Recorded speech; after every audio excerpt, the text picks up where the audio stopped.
All right, we're going to talk about development today, but before we do, I want to tell you about a couple of things that we've got going on over here at Producer in Progress. So, number one, we have our Producer in Progress checklist. This is a very cool resource that I have for you now available. The link will be down below. This is now available for you. So, what this is it's multiple pages in one workbook, it's like an Excel spreadsheet. The first page on is the checklist. And so you can look at this and it's got comprehensive list of everything you need to do in pre-production. It's got a column that you can assign the task for. Who's the department for? What date is it due by? There's an area for notes so that you can mark down any relevant notes that you need to have. This is really cool because as you put in due dates, on the checklist, it'll auto-populate on another sheet, which is the calendar sheet. So you can look over at the calendar, select the month that you're on and that you want to see and visualize, and all of the tasks for that month will appear in the calendar. So it's a great overview look that you can get at what's happening in your pre-production schedule.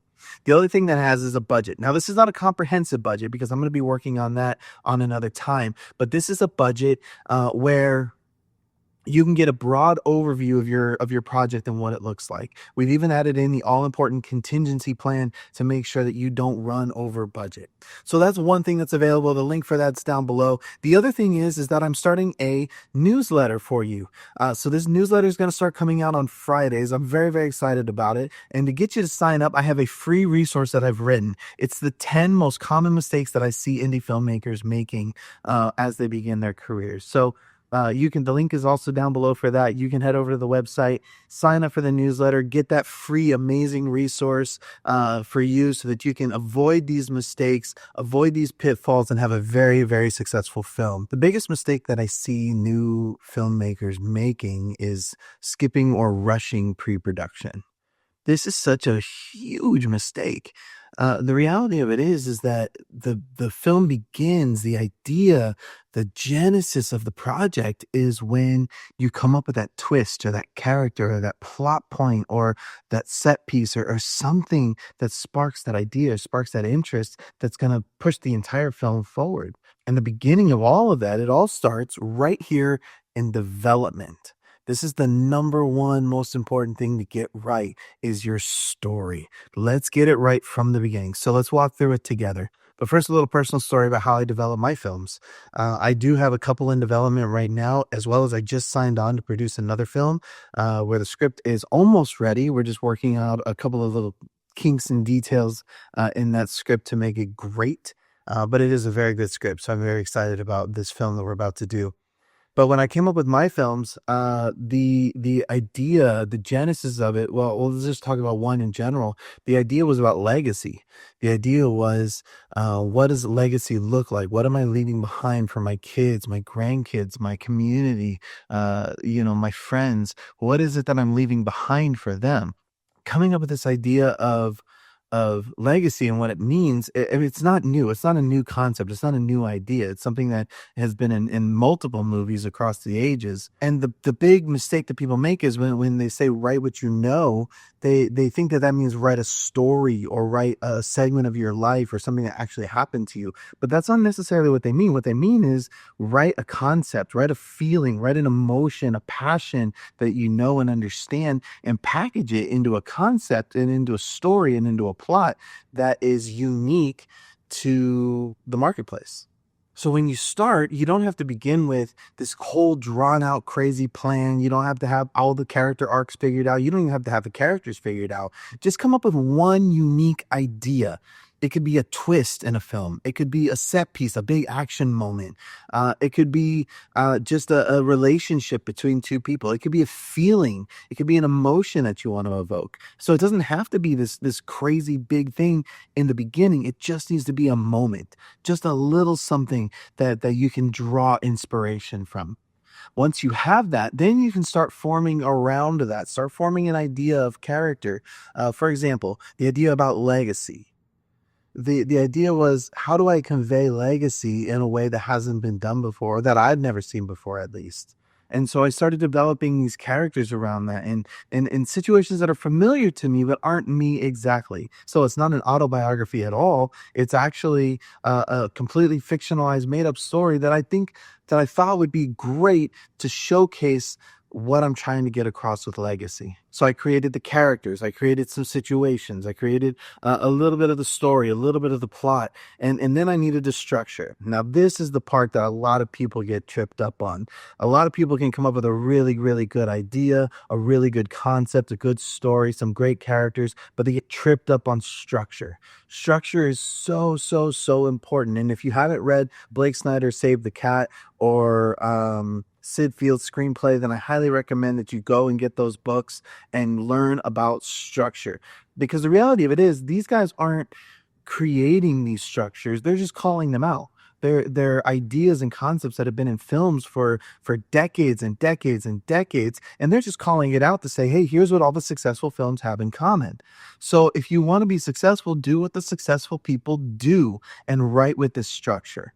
I personally love Blake Snyder Save the Cat. I use the Blake Snyder beat sheet for almost everything that I do so that I can make sure that I'm hitting all the right parts. You don't want to have a soft move into Act 2. You want to have a resolute move into Act 2.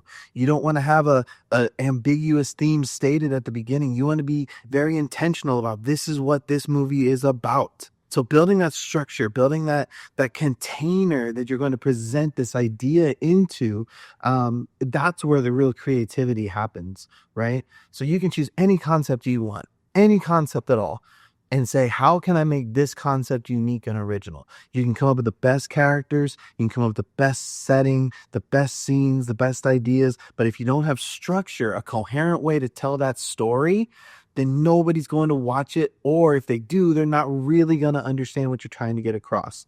Structure is not just something that the big budget movies have. It's a way for you to convey what you're trying to get across to your audience. So in my film, what I did is I took some 3x5 index cards and I wrote scenes on them, scenes or sequences, sequences of scenes that I would like to play out in this moment, like montages or quick shot scenes between two different actors and settings. So I wrote all those scenes down on index cards, and then I started laying them out based on the Blake Snyder beat sheet. And I started saying, where are the gaps? Where are the blind spots? What am I not seeing here? And how can I bring this together so that it tells a great cohesive story? I didn't change my story. I didn't change my concept or my idea to fit this structure. What I did was I used the structure as a template, and I was able to mold my story into it so that when you watch it from beginning to end, you'll be able to see, oh, that's what he was trying to say. Oh, I understand the point of this film.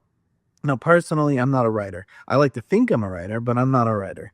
I love creating and coming up with ideas and coming up with films and different projects. But to solidify the script, I need a writer. I need someone who's going to put it down into a place that is easily digestible for a reader. I'm not that person, and I'm okay with that. And that's why I moved on and brought in a writer for my project. And we'll talk about that a little bit on the next video as we talk about securing the rights for your script. But the development process is something that is so important because it's the time that you begin to tell your story for the first time. At the end of development, before you get into pre-production and everything like that, you should be able to really visualize your entire story. You should have an idea about casting. You should have an idea about who you're going to market this to. And that brings us to another really important point. You have to find your niche audience when it comes to creating your film. Now, this can sound very, very controversial because I know a lot of people are, no, I'm going to do this because it's art and it's for art's sake, and that's why I'm going to do this film. But the reality of it is, if you want to have a sustainable career, if you want to be able to do this over and over and over again on a high level where people are watching and enjoying and even paying to see your films, then you need to have a niche audience to which to sell the film to. Here's how I found mine. So the film that I just signed on to produce is a psychological horror film. This isn't one of the films that I'm writing. This is one that I'm producing for this wonderful person I just met that you guys will meet on a future video.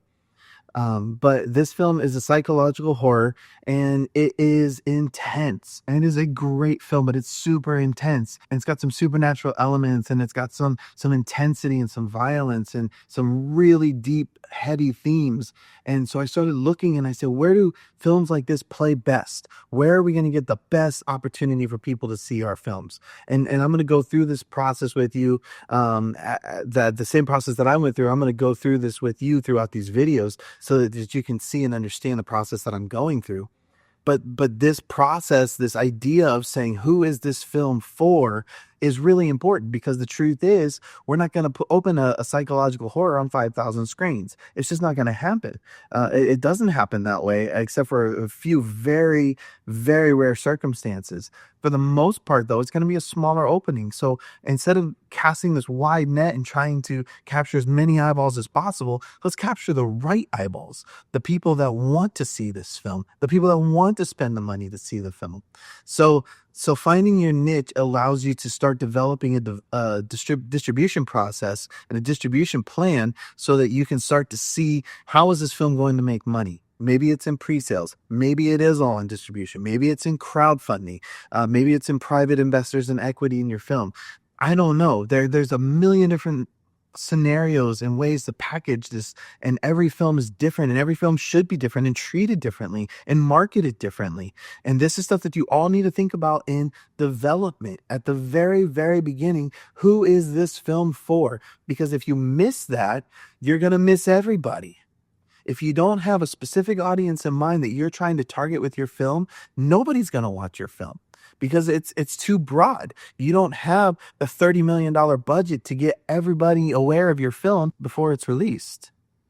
So we have to be strategic. We have to know what we're doing and who we're doing it for.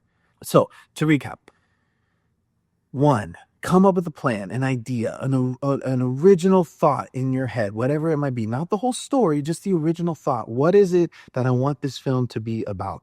Then start coming up with a story and seeing what niche that story might fall into. So if it's a psychological horror, figure out where other films, comparable films to your film, have screened and done well. Find out who's buying those films. Find out where your audience is and go to them. Don't expect people to come to you. The whole "if you build it, they will come" mentality does not work. You have to be intentional and go to your audience. Find the people that will watch your film. Find the right eyeballs to get eyes on your film, for the people that are going to love it and enjoy it and spend money on it, and give it great reviews and promote it to their friends and family. So that's development. Don't skip this part. This is so important.